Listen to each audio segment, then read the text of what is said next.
अस्सलामुअलैकुम वरहमतुल्लाहि वबरकातुहू। हीलिंग हिजामा क्लिनिक से मैं डॉक्टर अस्मा महमूद और आज हम देखेंगे कि हम शकरकंदी यानी यैम को घर में रोस्ट कैसे कर सकते हैं। शकरकंदी एक बहुत अच्छा प्रीबायोटिक है, यानी कि ये आपके जिस्म के अंदर जो हेल्दी बैक्टीरिया हैं जिनको प्रोबायोटिक कहते हैं उनका खाना है। तो शकरकंदी आपके खाने के अंदर ज़रूर शामिल होनी चाहिए। रिसर्च के मुताबिक शकरकंदी जिस्म के अंदर LKGI को बढ़ाती है और LKGI ना सिर्फ IBS, कॉन्स्टिपेशन, कब्ज़, पेचिश और डायरिया वगैरह के लिए फ़ायदेमंद होता है, इवन अल्सरेटिव कोलाइटिस या क्रोन्स डिजीज़ जो होती है उसके अंदर भी फ़ायदेमंद होते हैं। इसके अलावा एलर्जीज़ और जिनको स्किन डिजीज़ होती हैं उनके लिए भी बहुत ज़्यादा फ़ायदेमंद बैक्टीरिया है।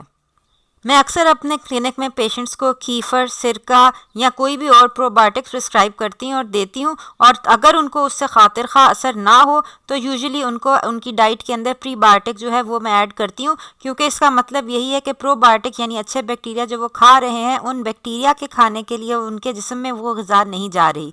तो शकरकंदी जो है वो आपके अच्छे बैक्टीरिया यानी प्रोबायोटिक्स खा कीफ़र से हो खा सिरके से हो उनके लिए बहुत अच्छी ग़िज़ा है। अगर आप शकरकंदी या प्रीबायोटिक खाएंगे तो आपके बैक्टीरिया अच्छे बैक्टीरिया जो हैं वो पनपेंगे, फूलेंगे और ज़्यादा बढ़ेंगे। कीफ़र, विनेगर, बीट कवास या कोई भी और प्रोबायोटिक हासिल करने के लिए आप हमें दिए गए नंबर पर कॉल कर सकते हैं। वेट लॉस, डायबिटीज़, PCOS या किसी और किस्म की बीमारी के लिए डाइट चार्ट बनवाने के लिए भी आप हमें क्लिनिक पर विज़िट करें या दिए गए नंबर पर कॉल कर लें। शकरकंदी रोस्ट करने से कबल ये क्लियर करना बहुत ज़रूरी है कि शकरकंदी को यैम कहा जाता है, स्वीट पोटैटो नहीं। स्वीट पोटैटो अंदर से ऑरेंज कलर का होता है और बहुत नरम होता है आलू की तरह, और इंटरनेट के ऊपर आपको जो स्वीट पोटैटो की रेसिपीज़ मिलती हैं उसके अंदर शकरकंदी नहीं यूज़ हो सकती। शकरकंदी थोड़ी सख्त होती है और इसलिए इसको या उबाला जाता है और या रोस्ट किया जाता है। बहरहाल शकरकंदी को घर में रोस्ट करने के लिए सबसे पहले आपने अपनी शकरकंदी को अच्छी तरह धो लेना है, क्योंकि शकरकंदी का छिलका मोटा होता है और उसमें मिट्टी जो है फंसी होती है। मैं अपनी शकरकंदी जो है वो मिट्टी के बर्तन के अंदर जो है रोस्ट कर रही हूँ। आप चाहें तो दूसरा कोई भी बर्तन एल्युमिनियम वगैरह का या स्टील का ले सकते हैं, लेकिन मिट्टी के बर्तन के अंदर पकाने के फ़वाइद के ऊपर मैं एक वीडियो बना चुकी हूँ। हमारे यूट्यूब चैनल ज़रूर सब्सक्राइब करें, उसके अंदर जो है आपको और मज़ीद मालूमात जो है वो मिलेंगी। बहरहाल ये मैंने अपने जो मिट्टी की हांडी है उसके अंदर अपनी शकरकंदियाँ जो हैं वो डाल दी हैं।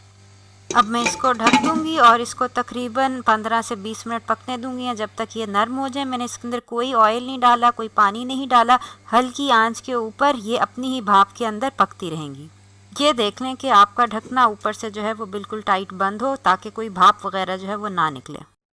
तकरीबन 10 मिनट बाद साइड चेंज कर दें ताकि दोनों साइडों से इवनली पक जाए। बहरहाल ये रेसिपी बहुत आसान है और कोई भी अगर किसी को कुछ भी बनाना नहीं आता तो वो ये शकरकंदी जो है वो ज़रूर बना सकता। ये तकरीबन आधे घंटे में हमारी शकरकंदी नरम हो गई है। छुरी डाल के देखने से यही मालूम होता है। शकरकंदी के अंदर अगर से कार्बोहाइड्रेट्स ज़्यादा होते हैं लेकिन ये बेनिफिशियल कार्बोहाइड्रेट्स होते हैं। ये हमने शकरकंदी बग़ैर ऑयल या पानी के बनाई है।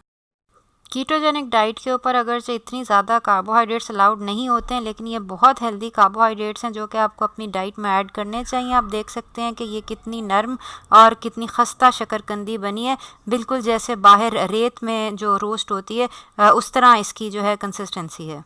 तो आप चाहें तो ये छिलका उतार के खा लें। मैं नॉर्मली छिलके के साथ खाती हूँ। इसके ऊपर आप नींबू डालें या चाट मसाला डालें, जैसे आपने खाना है खाएं।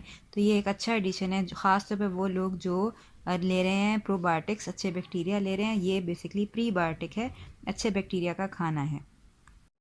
शकरकंदी या स्वीट पोटैटो के छिलके के अंदर शकरकंदी या स्वीट पोटैटो से ज़्यादा ग़िज़ाइयत होती है। अलबत्ता ये कि मैंने इसको छीला है और ये देख सकते हैं आप, मैंने इसको काट के जो है वो प्लेट के अंदर जो है वो सजा दिया। ऊपर मैंने चाट मसाला डाला है और साथ मैंने नींबू रखा है।